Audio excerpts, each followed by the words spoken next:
this is Mr. Everything. I'm coming back at you with another Wargaming and miniature video.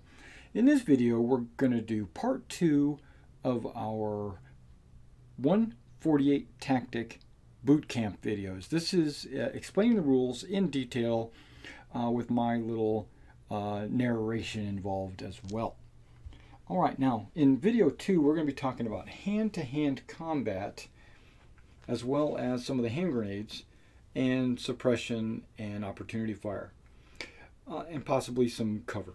Okay, close combat attack doesn't count as an action itself and does not require spending action tokens. Just moving into contact with the enemy is all you need to do. So if he's over here and this guy just moves up and he gets into base to base, they're touching each other, then they've initiated hand-to-hand. To resolve it, beginning by rolling as many dice as your hand-to-hand factor indicates. So Eric Koenig, hand-to-hand is on the very right, has a 5, but Frank Williams has a hand-to-hand of 6. He's a mean mug. He's also a paratrooper, and paratroopers tended to have better hand-to-hands. Each 6 you roll is a hit. It is considered to be a deadly struggle, wrestling around. It is considered to be simultaneous. So even if you attack and you don't survive, you still fight back in retaliation. The fight continues until at least one of the two characters is eliminated, and it is entirely possible that both characters die. Note that if you're wounded in a previous round, you will continue the hand-to-hand from your wounded side. So you have pistols, knives, it's all factored into your hand-to-hand value. Some people have bayonets, for instance. That gives you priority. Priority weapons give you 2 advantages. They let you roll first, and if you kill your opponent, they don't fight back. None of these base characters have priority. If you both have priority weapons, then it's still considered simultaneous. So remember, if you roll 2 6s, that's instant death. If one guy rolls, let's just hypothetically, let's just say the Americans roll 6 dice, he gets 1 wound on him, and he's rolling 5 dice back, he gets 1 wound on him. So then their cards would be flipped, and they would continue on with his 5 dice. Remember, it's not simultaneous, so they'll both get to fight. He got another wound, killing him, but he has 3 dice to fight back with. He does not get a wound and just dies. But he ran up, got wounded, killing this guy. You lay the figure down wherever they're dead at. The killer, the person killing, gets to decide how this figure is laid down, but when he lays him down, he has to be in base-to-base contact with the killer. Okay, so now let's talk about hand grenades. Hand grenades are always thrown at short range, 10 inches or less. If they're thrown at 5 inches or less, they land where you want them to land. So basically, short range is 10 inches or less, so it's always short range. But if it's under 5, there's no deviation. To throw a grenade, it takes 2 action points. If you have hand grenades listed on your profile, which none of the basic characters do, but if you have hand grenades listed on your profile, you have an unlimited number of those grenades, and you only have those grenades. To have any other kind of grenade, you have to have the grenade token, like this frag grenade, you could put on this character right there, or you could take a blast grenade and put it on this character right here. However you want to do it. Grenades cost 1 point. So let's say we got 27 points. To make it 30, you can just pick any 3 grenades and put them on your characters. Most grenades can be thrown anywhere you like, including up a level or beyond an obstacle. even one granting total cover. You don't have to have line of sight where you throw the grenade. I mean, that's what they're all about, right? Somebody's hiding behind a wall and you're over here, you lob them. Some grenades can be thrown at longer ranges up to 15 inches. In that case, you have to have line of sight to the target.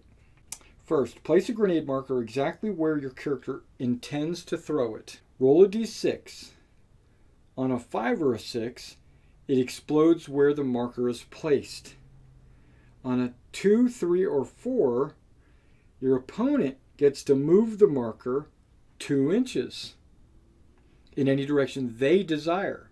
So deviation is not like a random, it goes this direction 5 inches. It's your opponent picks, and they're going to pick the best way to put it, including across cover. So, hypothetically, let's say Joe Blow, right there, Frank Williams, is hiding out right here, and Eric Koenig is back here, and he's got a grenade, and he decides he wants to throw it and have it land right on top of this character. He rolls, because it's more than 5 inches, so he rolls to see if it deviates, and if it does, he goes, well, I'm going to move it 2 inches this way, right? Yep, I'm going to move it 2 inches there. It is allowed to place a dispersion marker in contact with a target character base, but not on top of it.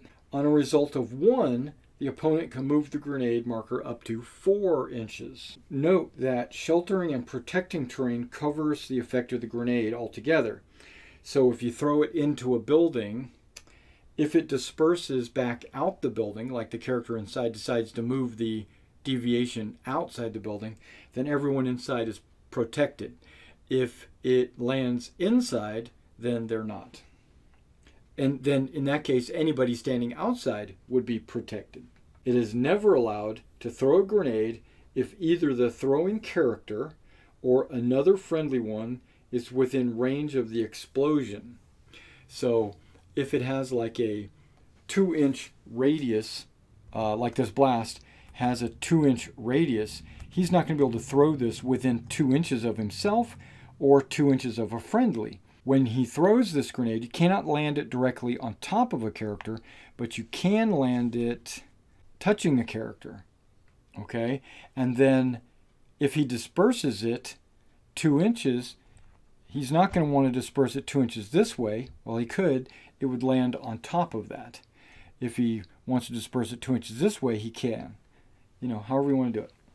And a 1 will allow 4 inches. Okay, different types of grenade.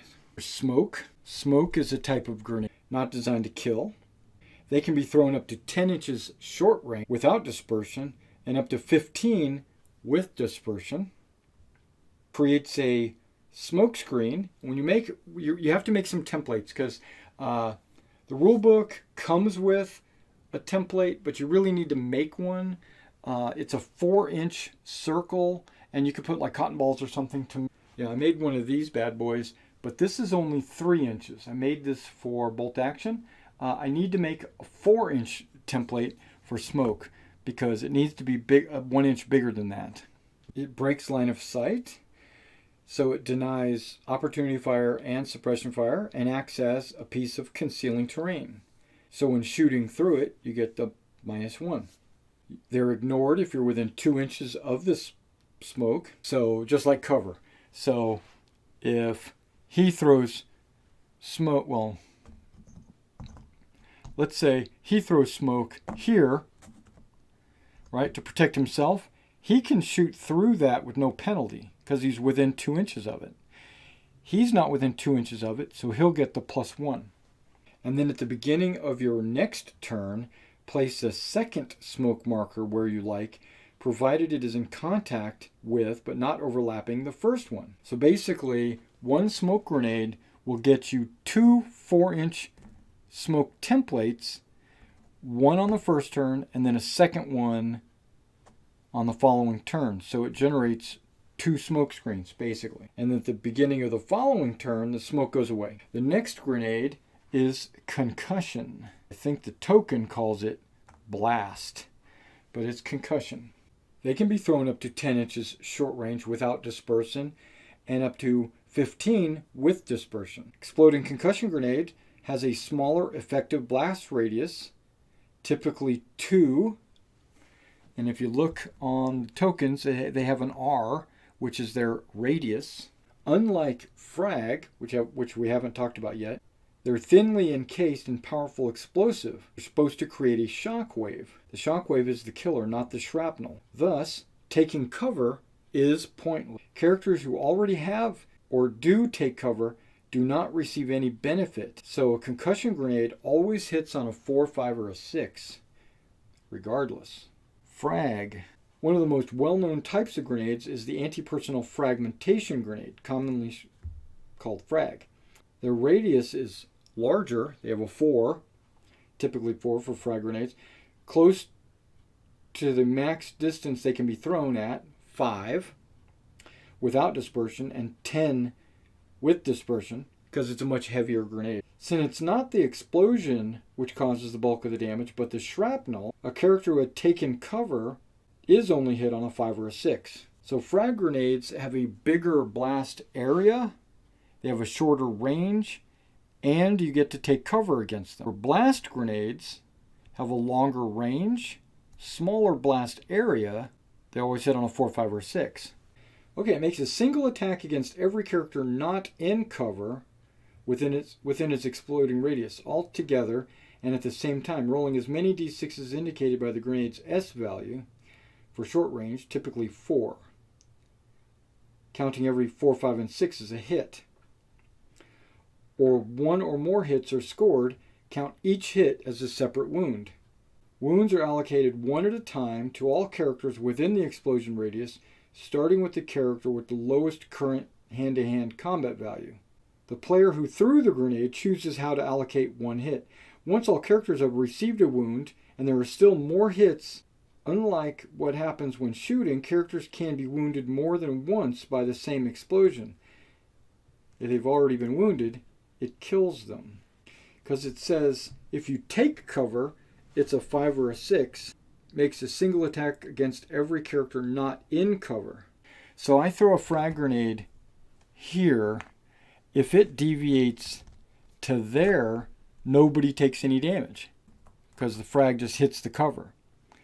But if it deviates over there, then everybody gets, why would I ever so what you would need to do when you throw it is not put it there, but maybe put it over there so they can't just throw it onto the other side of cover.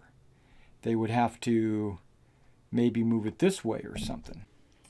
All right, so while throwing a blast grenade or a frag grenade, you do count every figure inside the blast radius, and you do split up the damage between the characters. You don't, like the blast doesn't hit just one character. It could hit multiple characters if they're within his blast radius. If so, you split up the hits to the lowest hand-to-hand value.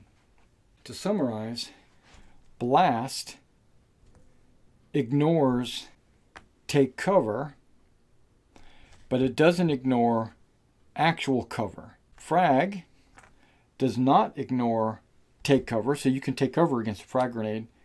So a frag grenade, if you take cover, needs a 5 or a 6 to hit you, where blast doesn't matter, will always need a 4, 5, or 6. And if you are in cover, like the blast is on the outside of here, then there's no effect with either one. But if it's over here, then it hits both characters, and depending on how many wounds you do, you either wound 1, 2, or kill, or whatever. They both have 4 dice. Opportunity fire are these circle targets. They are color-coded. You'll notice there are multiple different colors, like there's red, there's bronze, green, dark gray, light gray. Okay, so they're color-coded.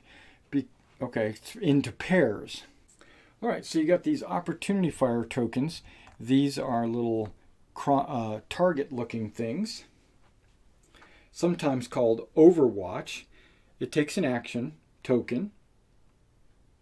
And to set a character on opportunity fire, place an opportunity fire token at any one point on the battlefield as long as there is clear line of sight to it.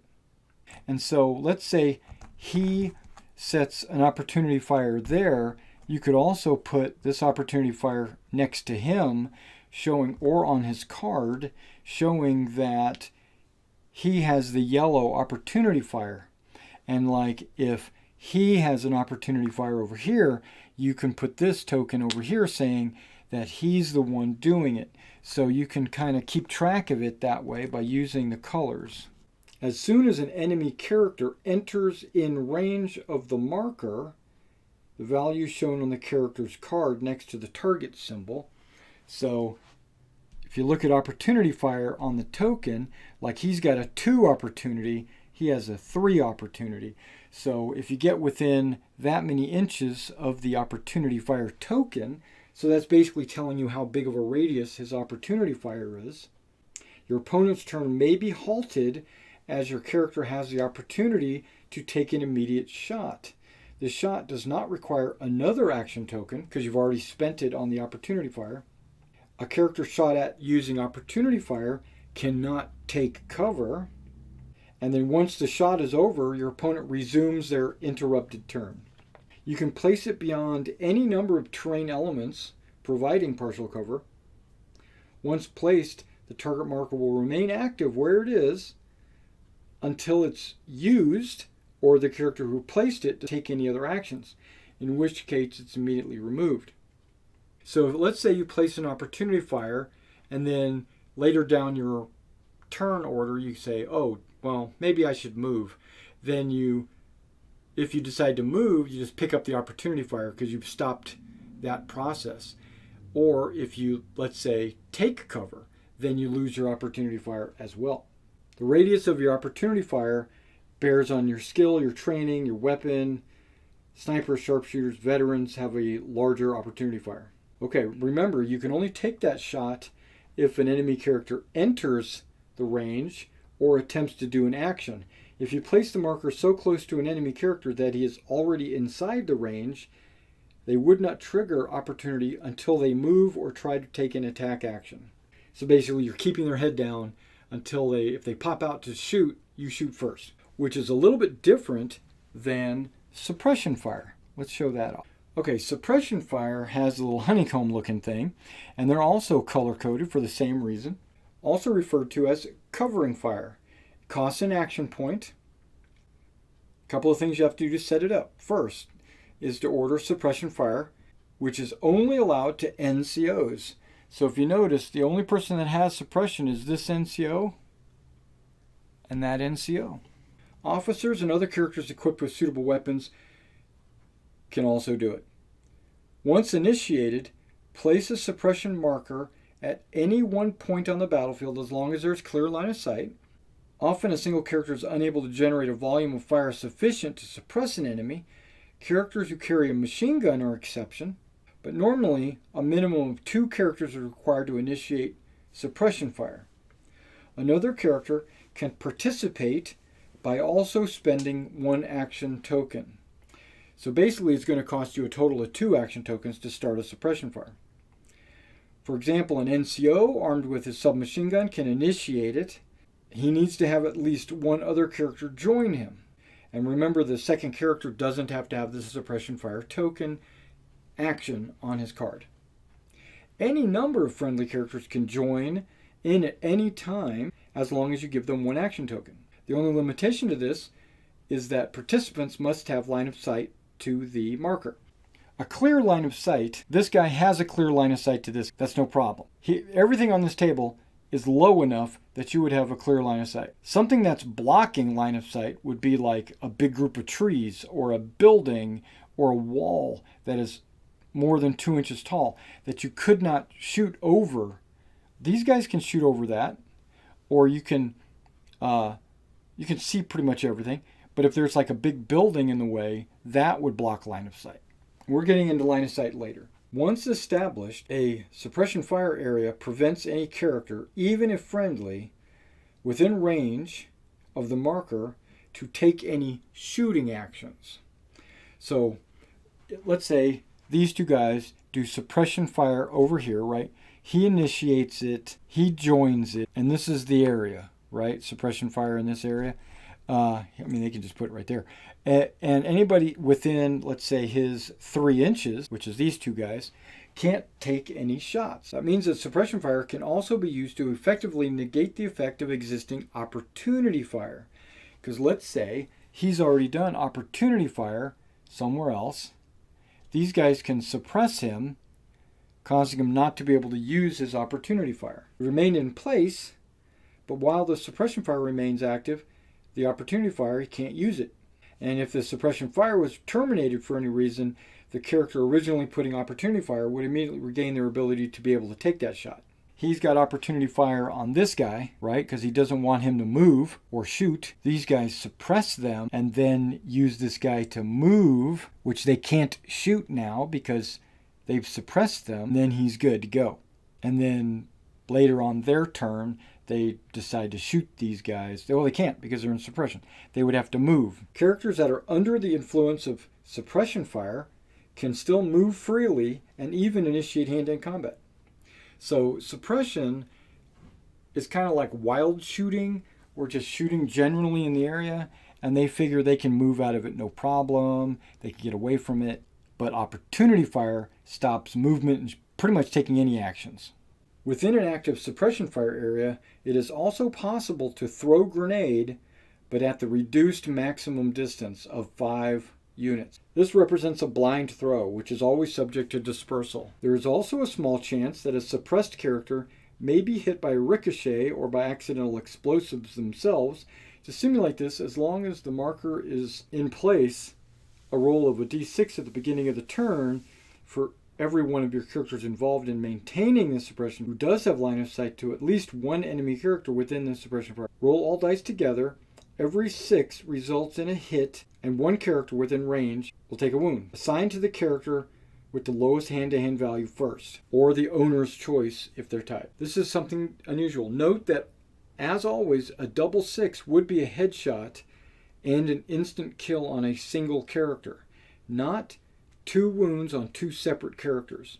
3 6s would be 1 headshot and 1 wound, and so on. This suppression fire attack is free. It does not count as an action in itself and doesn't require any ATs to be spent, because you've already spent ATs to join the suppression fire in the first place. The marker on the table stays in place as long as there's sufficient volume of fire, but as soon as the character in suppression fire makes any other actions, they won't be counted as participating. So if one of your suppressive fire characters decides to do something else or take cover, they don't join the suppression fire anymore. And if there's if there's less than 2, then the suppression fire goes away. If an enemy character, or a friendly one, moves in a way as to get into a suppression fire marker, then it's subject to those wounds as well. Suppression fire is an effective way to cover your advancing troops and to prevent enemy snipers or machine guns from firing. Suppression fire prevents shooting, not moving. They can move out of the marker range, but would not be able to shoot in that turn.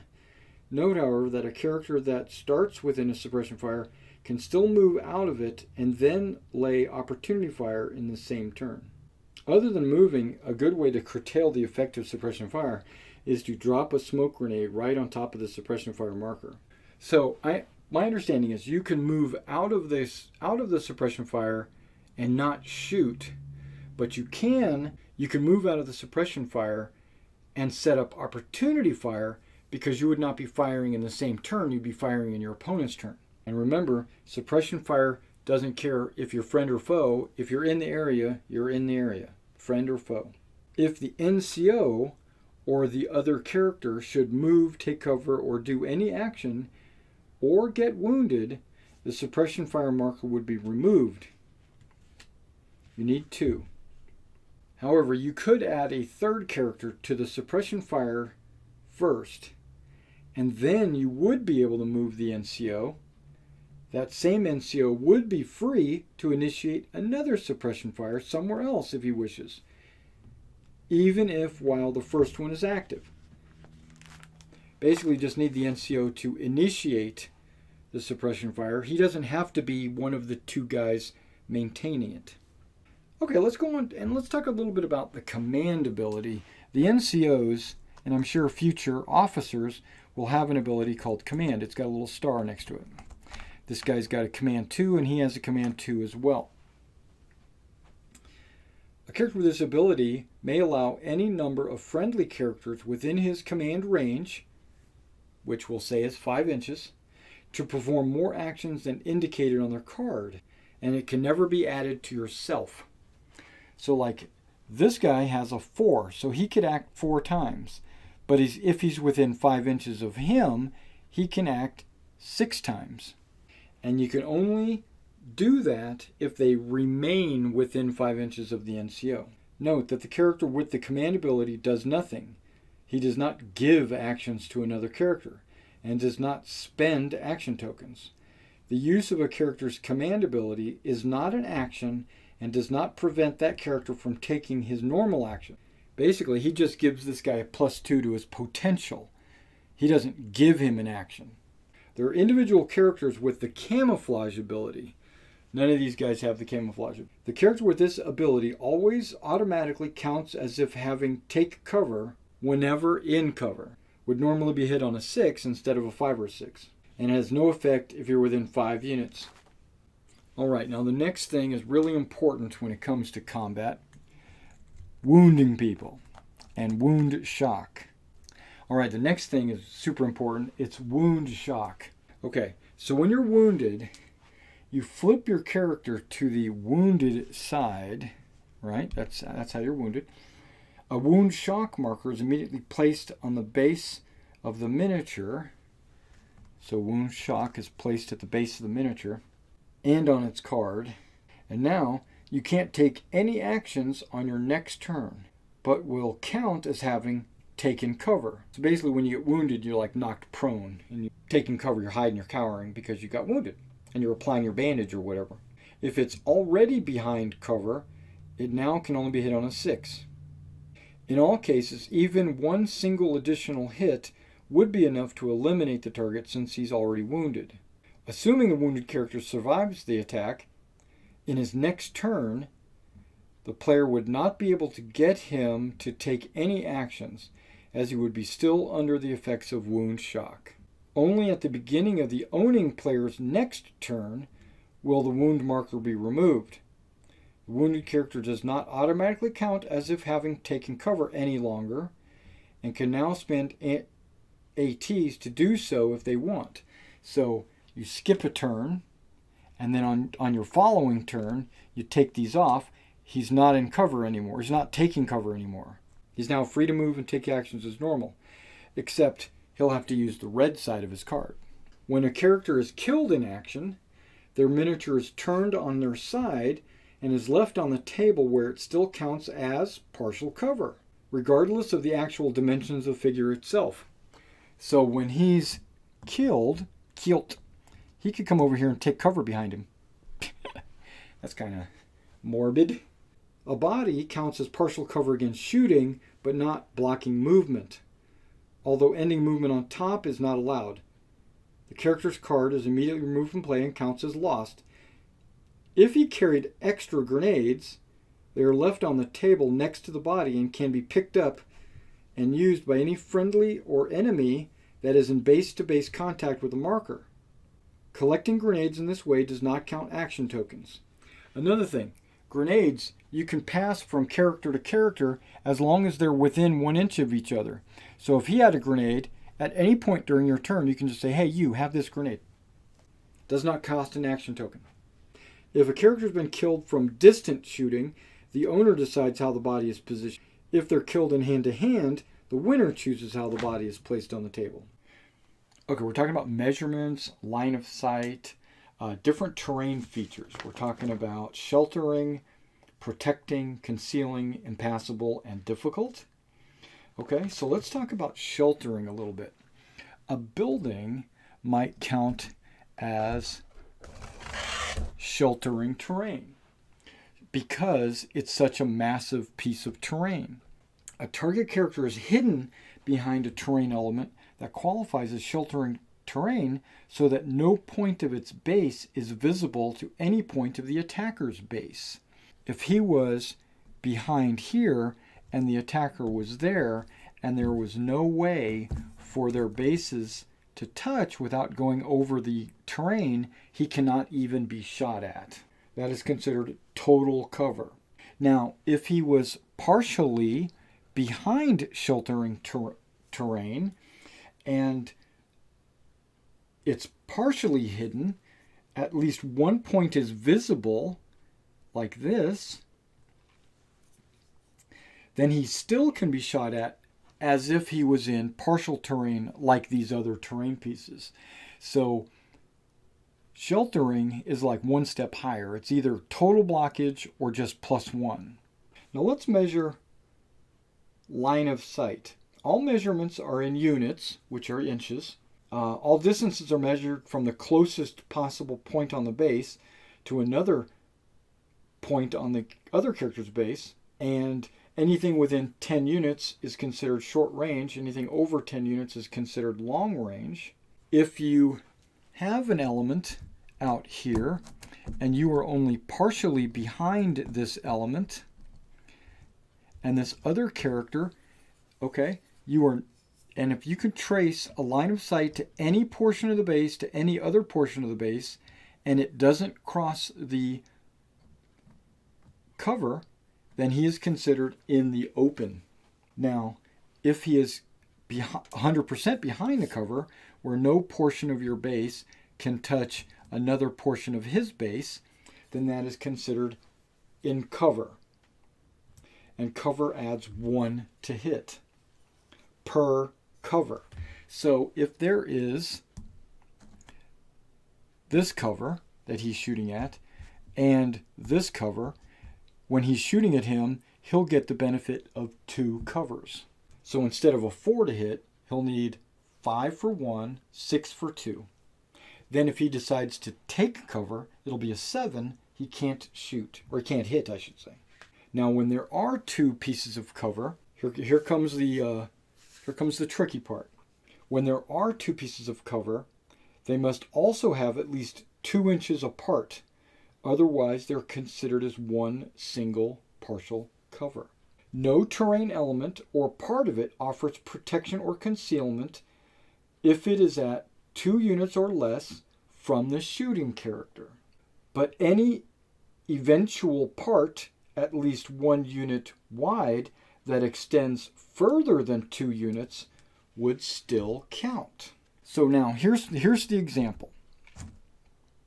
This is kind of tricky, hard to wrap your head around, but I'm going to explain it in such a way that you'll be able to figure this out. You have a guy 2 inches away from a 5-inch cover.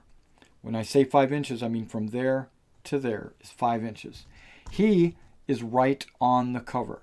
When he shoots, he ignores these first 2 pieces of cover. The next 2 inches of this cover count as cover. But because there are 2 pieces, the next 2 inches do not count. But because there is an additional inch, because remember 5 inches, 2, 2, and 1, if there's at least 1 inch of cover, it will count as cover. So when he shoots, he would get the benefit of these 2 inches and this 1 inch, but the 2 inches here are ignored. Okay, if the tables were reversed and he was shooting back at him, let's see if I can explain this, because it's done differently. Remember, the first 2 inches of cover, or I should say, let me back up. The first 2 inches from the figure is ignored for cover. So those 2 inches are ignored. This is outside of his 2 inches. So the first 2 inches of cover count as a 1 for him. And since there's only 1 inch left, it would be ignored because it's part of this original cover. And then there's no cover out there. Doesn't even matter. So he would only get a benefit of 1, where he got the benefit of 2 because of the way it's positioned. Okay, now remember there are there's multiple types of cover. There is sheltering, which we said was like total building coverage. To qualify to be sheltering, it has to be obstruction about the size of a card. So it has to be either this big or this big to be sheltering. If you're shooting through here to out there, it's considered sheltering. If you're shooting in, then these windows would basically negate the effect of sheltering. It becomes cover at that point. It becomes protective. To determine the size of any part of a terrain element, allow it to qualify as sheltering terrain, just compare it to a character stat card. Unless otherwise specified by the scenario or some specific rule, all barred doors or windows, all closed motorized vehicles, armored or not, always count as sheltering regardless of the actual dimensions of the model. Okay, protecting terrain. It's a substantial physical barrier which does not qualify as sheltering but is at least 1 unit in height. It is defined as anything capable of at least partially protecting one from the enemy. It gives cover but doesn't break line of sight. Character, friend or foe, living or dead, count as protecting terrain. Tree trunks, stumps, anti-tank barriers, open-top bunkers, foxholes, entrenchments, and all portions of buildings and ruins too small or with too many openings to qualify as sheltering are typically protecting terrain. Prepared fighting positions, like little bunkers or what have you, with overhead cover and roofed bunkers are a special case of protecting terrain. Now, in those cases, it's only possible to throw a grenade inside such a position, like throwing it through a window, if you're within 5 units and it is subject to dispersion. If you're within 2 units, you can throw it inside without dispersion. Concealing terrain. Okay, back up. All of these terrain elements, these walls, these sandbags, these donuts with cover, these are all considered protective terrain. Concealing terrain. It is similar to protecting terrain, but it includes anything that lacks the substance to physically give actual protection. It does at least give you partial cover, like from visibility. Concealing terrain does break line of sight and counts as providing cover for small arms fire, but not towards concussions or explosions, artillery fragments, or fire. Okay, these are what would be considered concealing terrain.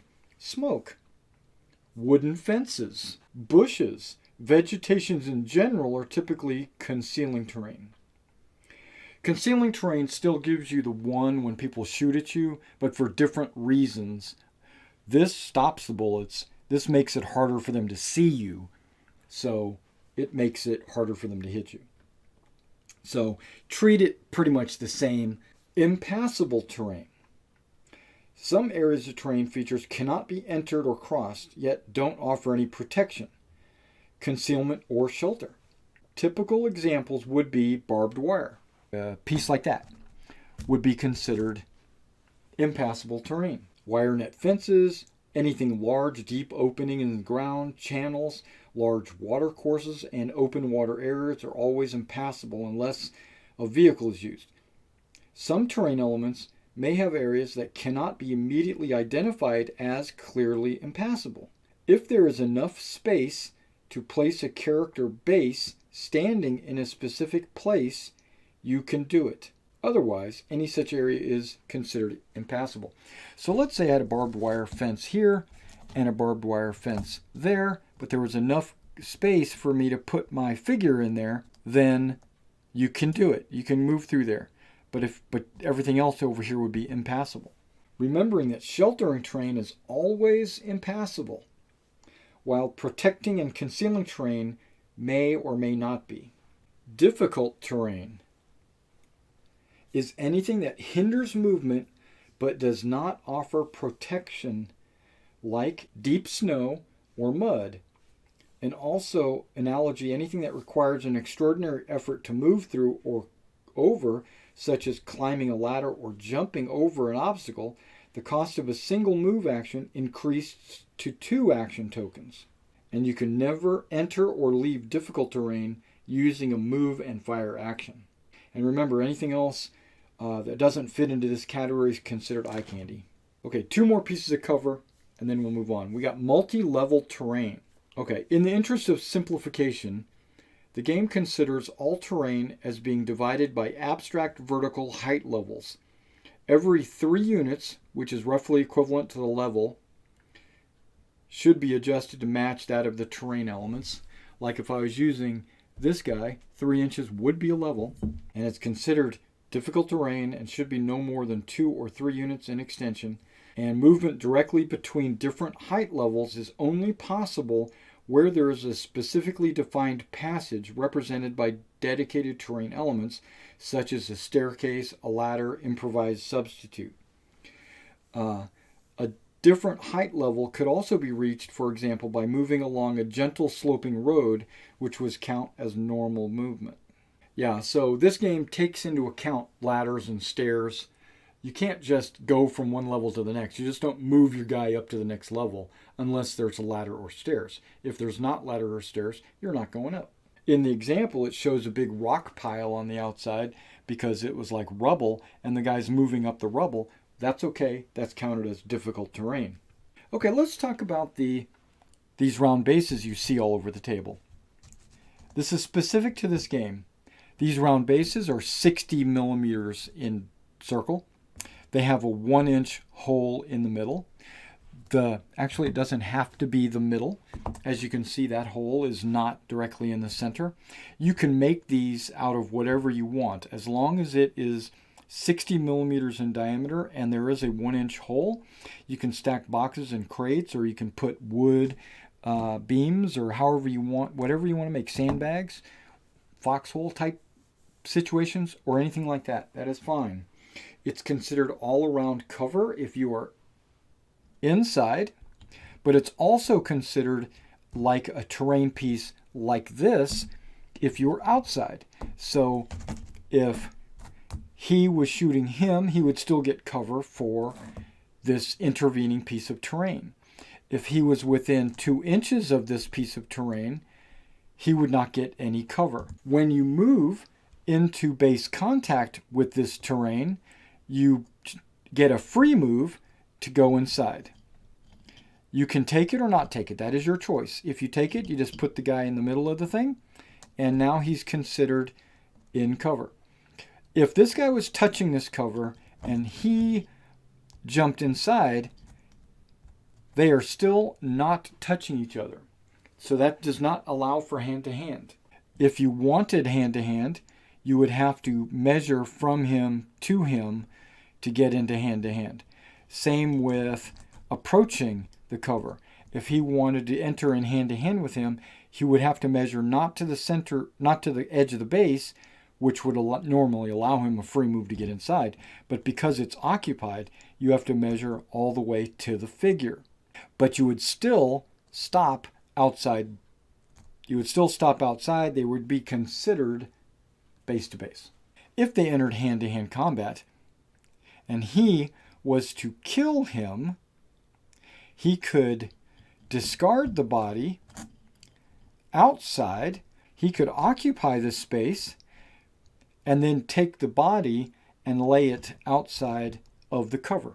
Or, failing that, he could kill him and leave him inside the cover. If he does that, it prevents anyone else from occupying that cover.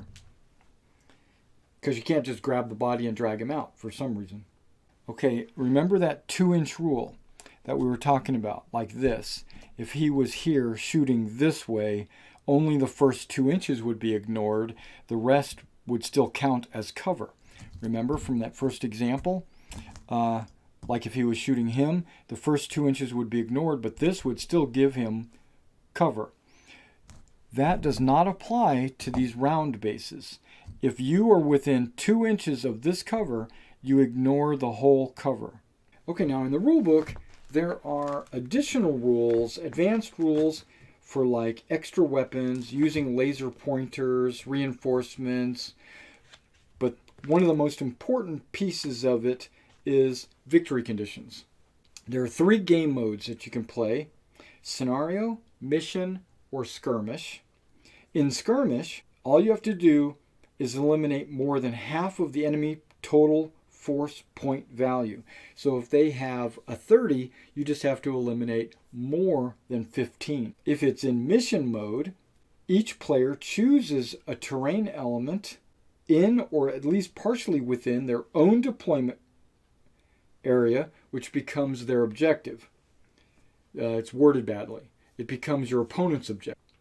If the opposing player gets at least 1 miniature in base-to-base contact with it, they win the game. If a player eliminates more than half of the enemy's total force point value before any objective has been reached, however, they still win. If while they're trying to get the objective, you eliminate half of their army, you still win. Scenario games are based on one of the separate booklets which contain detailed instructions on how to set up the game and what is the victory condition. They have it laid out for tournament rules, allied forces, theater of operations, the Ardennes, rules clarifications, optional rules like psychological shock, and then there is advanced rules. Well, there aren't really any advanced rules in the base game. The advanced rules would be coming in the next book called Achtung Panzer. We've done the first video, which is mainly on shooting and moving, and in the second video, which we just finished, which was on terrain, opportunity fire, suppression fire, grenades, and victory conditions. All right, if you have any questions or if you need any additional advice or anything like that on 148 Tactic, please put it in the comments below, or you can direct message me, or if you're in the Clarksville, Tennessee area and you want to play, or if you're a store owner and you're looking for a demo representative from Boeda 148 Tactic, contact me through direct message, and we can arrange a demo for you if you would like to start carrying this game in your store. All right, and that's it for the core rules. And when I get any additional rules or figures, we'll talk about those. And we'll also be doing some live gameplay demos on the channel as well. All right, I'll see you on the battlefield.